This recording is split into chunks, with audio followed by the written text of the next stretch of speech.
China, India, Cambodia, Pakistan, and Nepal, all without ever leaving the Bronx. We began our journey by crossing over the Bronx River.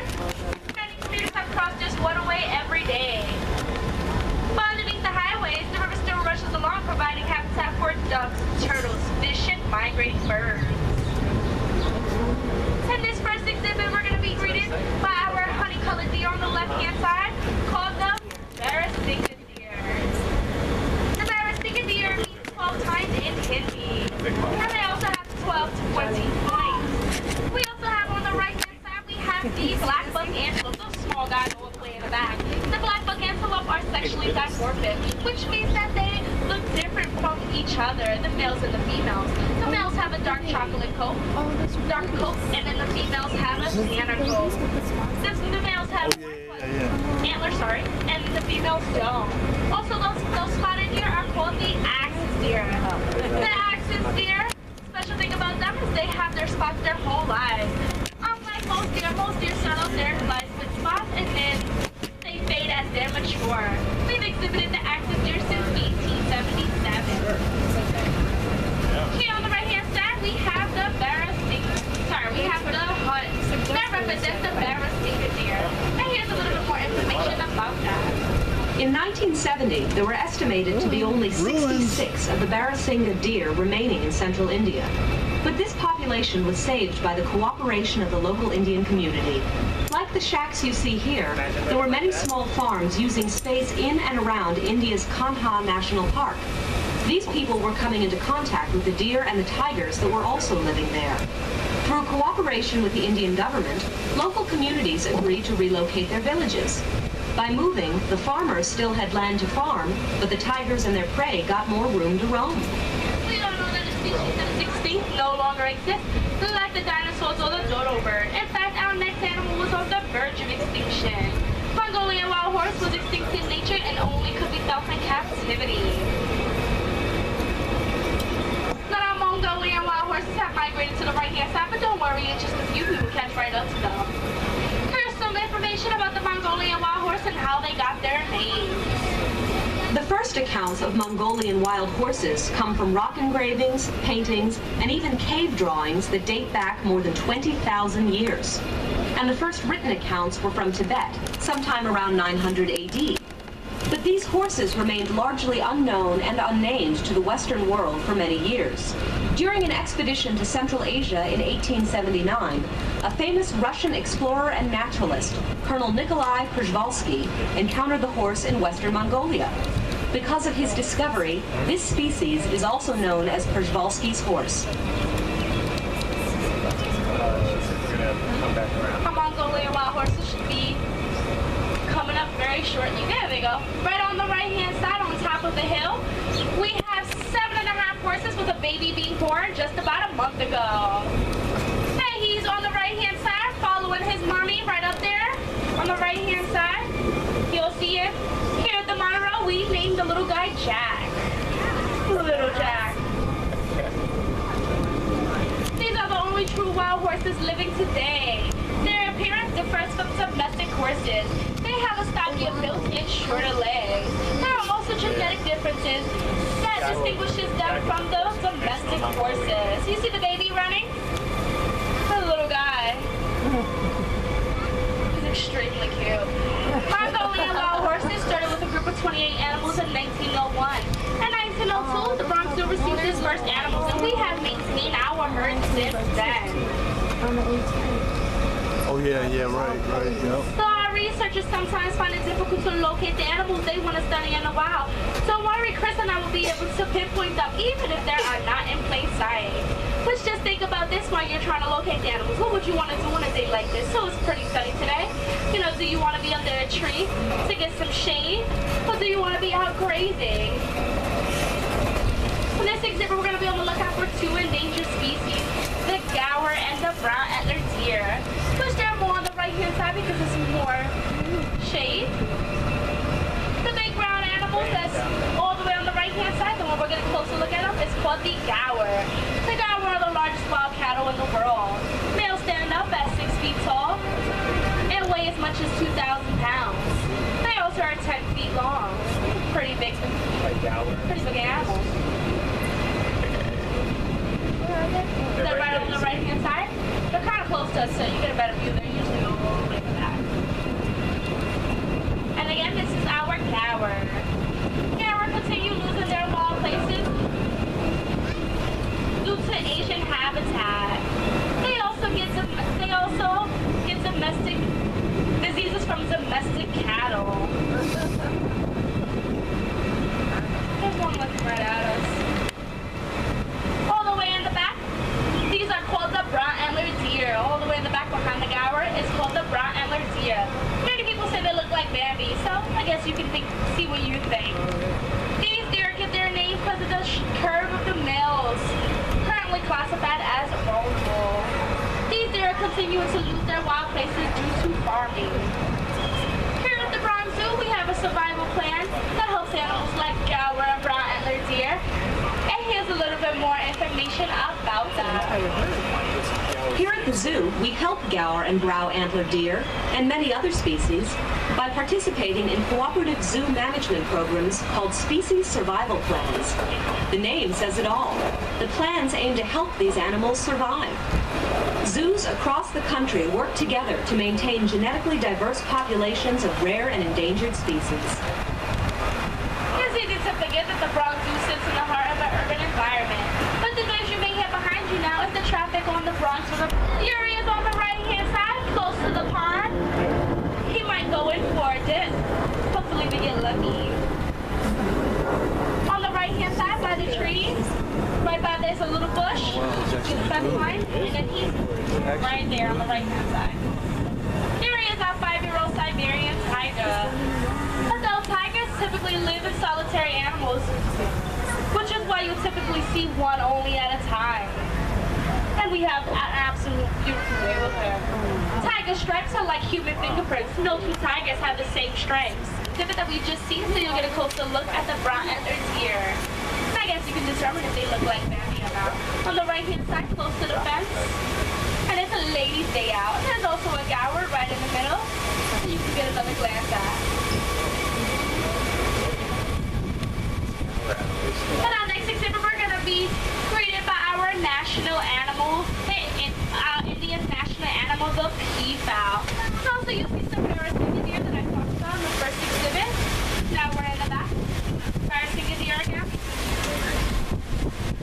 This is the peafowl. Did you know that only males are called peacocks and females are called peahens? Put them together and you make beautiful peachings. Now it is approaching the end of mating season, so look out for the peahens with beautiful peachings behind her. Now peahens have the green necks while the peacocks have the beautiful long back feathers and the blue neck. Now don't worry if you see a male without his feathers, that just means that he has successfully mated. And they will grow right back next year. These rows are here so that wild zookeepers can access our 40 acres of Asia.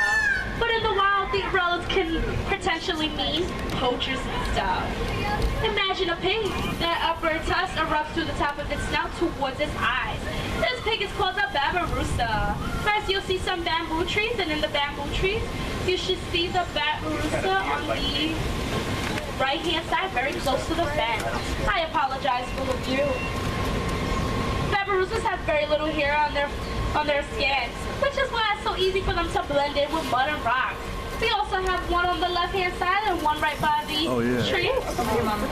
I do apologize if the view was very poor of the babirusa, but I promise our next 2 ladies will be hard to miss. As everyone to keep their voice to a minimum, and please remain seated as we look for our Asian elephants, Patty and Maxine. Patty and Maxine are right in front of us, so we have a absolutely great view of them. Elephants are the largest mammals in the world. Except for whales. Patty and Maxine are in their 40s and weigh about 10,000 pounds each. Now you wonder how do they maintain this beautiful weight on them? Well, Patty and Maxine have a lot of vegetation. Everyone please remain seated, please. Thank you. They have lots of vegetation on top of eating a whole bunch of fruits and vegetables. They eat 200 pounds of hay each day and drink 60 gallons of water. Their trunk that Patty and Maxine was waving is an incredible tool. There are more than 40,000 muscles in the elephant's trunk. It's an absolute incredible tool. An elephant can use its trunk to gently pick up an egg without cracking it or tear down a tree with enormous force. Patty and Maxine are very pampered here at the Bronx Zoo, receiving baths and pedicures twice a week. Lucky ladies. We're going to say bye to Patty and Maxine. We're going to say hello to our Indian rhino, Callie. Callie is right in her mud waddle, where she usually would be. Many people describe rhinos as armor-plated, but actually they're covered with a very thin layer of skin that has many folds. What this mud waddle does is gives them a natural sunscreen that protects them from the sun and insects. Rhino will genuinely sit on the mud waddle for about 18 to 20 hours a day.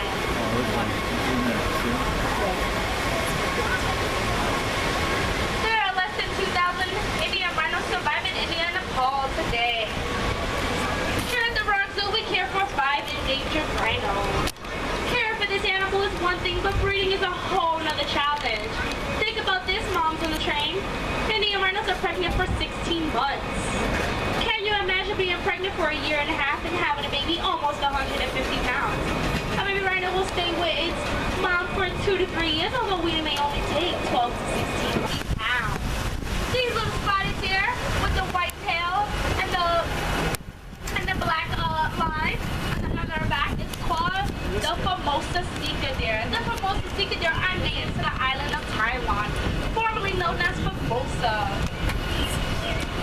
Formosa Sika deer are only found in zoos and national parks in Taiwan. So we're very lucky to have them here. Here we have a closer look at the sandbar deer. Don't worry if you see some of the horns, some of the antlers, that some is like that one on the right hand side, because they're just shading out their winter antlers and they're growing in their new antlers. So if you come with a couple ones, they should be evened out. See, these little guys we have right here are called the hog deer. They may look like babies, but they're actually not babies. They're fully grown. Hog deer gets its name because it's short and heavy like a hog. It also acts like a hog. It creeps, runs low, and ducks underneath things rather than leaping over things like most deer species. Are you wondering why some of our trees are wrapped in wire?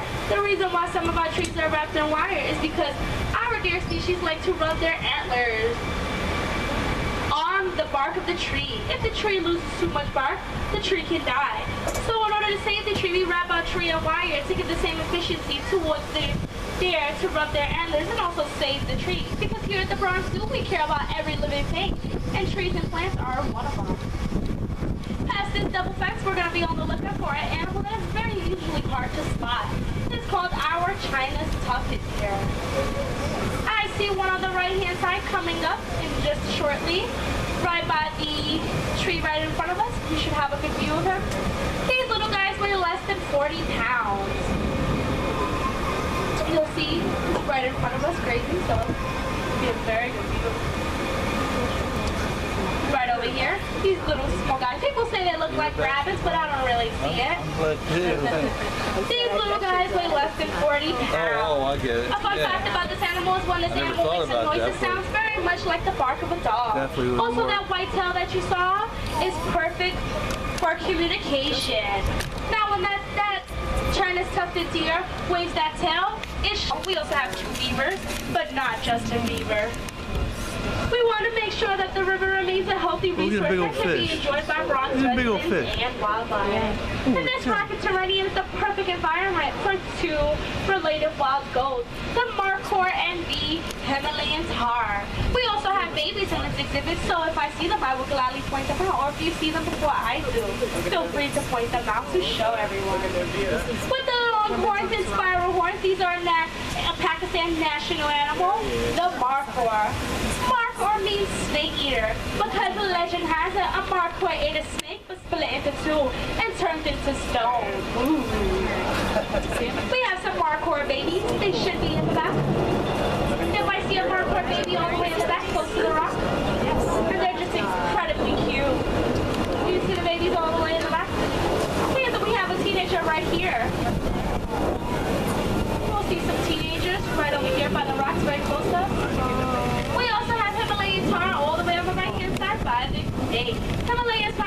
special rubbery cords on the bottom of their foot that helps them grip onto rocks. So if you go hiking, make sure you take one with you. They're right here. They look a little shady because they're shedding their winter coat. Past this double tree, we will be on the lookout for our red panda, May May and Wade. You have May May on top of the tree with an excellent view of her. People have always been fascinated with the color of their fur. Make sure everyone keeps their hands on the monorail. Thank you. People have always been fascinated with the color of their fur. Panda, red panda. And the paw, red panda, is roughly translated as unwhole. We also have some Himalayan tar at the back. Today we know that the red panda and the black and white panda are now closely related. We were also known to the Western world years before the more famous black and white panda. The black and white panda is more closely related to bears, while the red panda is more closely related to skunks, raccoons, and weasels. To see more red pandas, visit the Himalayan highlands just a short walk away from the monorail. There you will also see one of Asia's big cats, the snow leopard. As we round this bend, our journey is almost at an end. But before we finish, I'd like to take a moment to tell you a little bit more about us. The Wildlife Conservation Society